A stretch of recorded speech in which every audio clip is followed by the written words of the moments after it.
Hey, welcome back to the Weekly Word Outdoor Adventures. We're here in an old country cemetery off of 129 near Santeetlah Lake. It's Santeetlah, I think it's called Jenkins Santeetlah Baptist Church Cemetery. The church is down on 129. The cemetery up here on a hill, half mile or so behind it in the mountains. Lots of old graves in it from back in the 1800s. Several Union soldiers' graves I've seen in here. But we wanted to stop and see another one of the Stratton graves. If you've kept up over the weekly words over the years, if not, you can go back and look. We've made several on the Stratton family.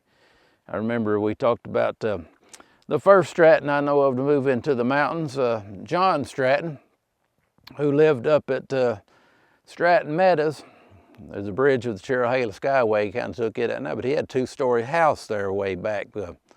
And his dad, Absalom, came up to live with him and got sick and was dying. And Absalom, sort of story goes, he liked North Carolina and Tennessee both. He said, I want to be buried with half of me in Tennessee and half of me in North Carolina. And his grave's up there by the Skyway Bridge today with supposedly his legs in one state and the upper part of his body in the other state. But then that was Absalom and John. Then John had a son named Bob Stratton. And Bob Stratton built his house up on Bob's Bald today. And he was up there during the Civil War, married to a woman by the name of Narcissus. We've come down to see Narcissus' grave here. She's the one we hadn't visited. We went to see Bob's grave because he was killed by the Kirkland bushwhackers over on Ball Play.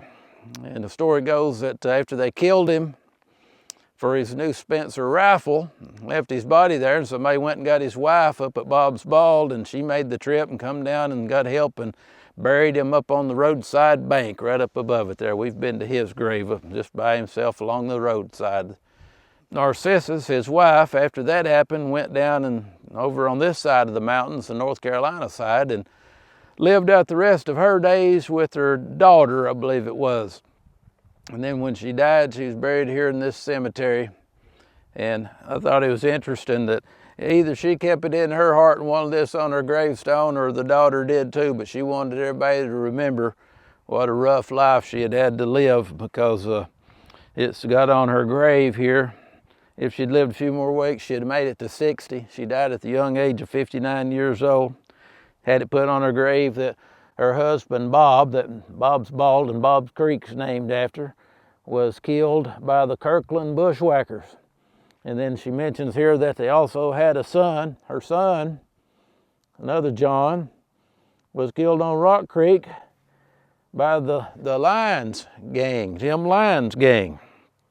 So it was a tragic life, it was a short life. I'm sure she had lots of happy memories too. It had to be happy memories of her and Bob living up on Bob's Bald the years they were up there unmolested. And I've read where they tried to grow corn the first year they were up there on Bob's Bald, but they found out the growing season was too short at 5,200 feet of elevation. So the next year he had to put his corn patch, I think it was down somewhere toward the Snowbird Creek, on down the lower elevation down there, the Stewart cabin in that area, I believe.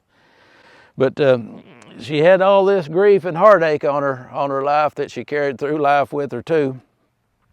And I guess to a certain extent, that's everybody's life. Life can be hard, but we've got happy memories too. And we would do well to try to focus on the good memories and the good things, and not let the grief and the bad things just consume our whole lives.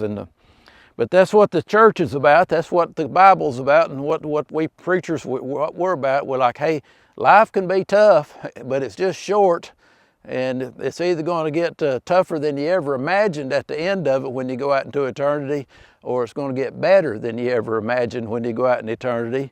And we've got this brief period down here called mortal life before we step out into immortality that we're given time to make a decision where we want to spend eternity.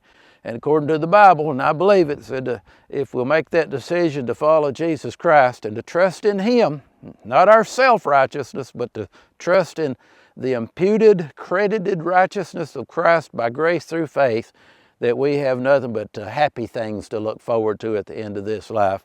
I hope you made you peace with God through Christ, and looking forward to a very happy eternity, however near or far that may be. And when we get out in eternity, we'll look back and say, boy, that life down there was just a flash in the pan. But make your decision now before it's too late.